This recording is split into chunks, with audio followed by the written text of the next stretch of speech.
सपने भी सच होते हैं। अगर आप मन में यह ठान लें कि मुझे ज़िंदगी में कुछ करना है, तो आप मंजिल पर जाने से कोई भी नहीं रोक सकता।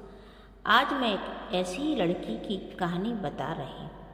ये कहानी है एक साधारण सी लड़की मनीषा की, जो उत्तर प्रदेश के एक छोटे से गांव से ताल्लुक़ रखती है। उसके सपने बहुत बड़े थे, लेकिन हालात और समाज ने उसे बार बार तोड़ने की कोशिश की। फिर भी उसने हार नहीं मानी और संघर्ष की उस आग में उसने खुद को फौलाद बना दिया।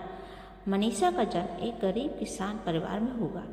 उसके पिता दिन रात खेतों में काम करते थे और माँ घर संभालती थी। परिवार में 3 बहनों में मनीषा सबसे बड़ी थी। पढ़ाई का शौक उसे बचपन से ही था, लेकिन गांव के माहौल में लड़कियों की पढ़ाई को उतनी अहमियत नहीं दी जाती थी। जब वह 5वीं कक्षा में थी, तब पहली बार उसके पिता ने कहा, अब मनीषा को स्कूल से निकाल दो, घर के काम में हाथ बटाएगी।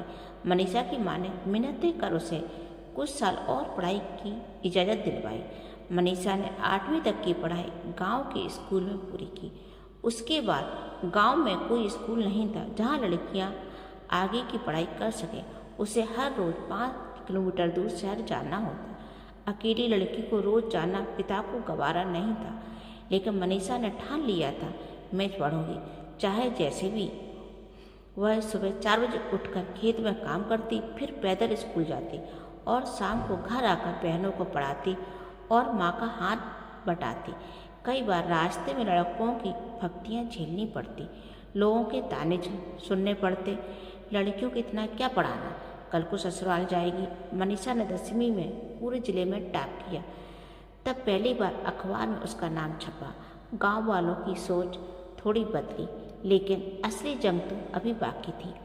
कॉलेज की पिता के पास इतने पैसे नहीं थे कि वह उसे शहर के कॉलेज में भेज सके। मनीषा ने खुद ट्यूशन पढ़ाना शुरू किया। दिन में पढ़ाई, शाम को ट्यूशन, रात में खुद पढ़ना। वह कभी थकती नहीं थी, बस एक सपना था, IAS बनना। मनीषा ने स्नातक की पढ़ाई पूरी की और फिर दिल्ली जाकर UPSC की तैयारी शुरू की। दिल्ली उसके लिए एक नया अनुभव था। बड़ी इमारतें, तेज भागती जिंदगी, अकेलापन, लेकिन सबसे मुश्किल था भूखे पेट पढ़ना।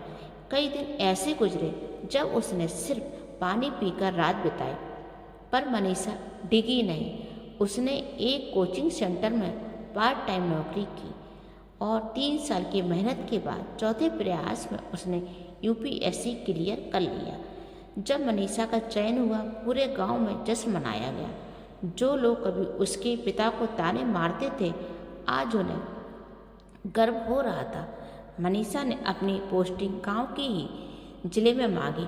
वह चाहती थी कि जिस समाज ने उसे पीछे खींचा, वह रोशनी बनकर लौटे। अब वह गांव की लड़कियों के लिए एक मिसाल थी। उसने एक नारा दिया, अगर मेरी तरह तुम भी टूटे हो तो बिखरो मत, क्योंकि रोशनी बिखरे कांच से ही चमकती है। मनीषा की कहानी हमें यह सिखाती है कि हालात चाहे जैसे भी हो, अगर इरादे मजबूत हों तो कोई भी सपना अधूरा नहीं रह सकता। संघर्ष ही असली सौंदर्य है और हर लड़की को हक है कि वह अपने सपनों के पीछे पूरी ताकत से भागे। धन्यवाद।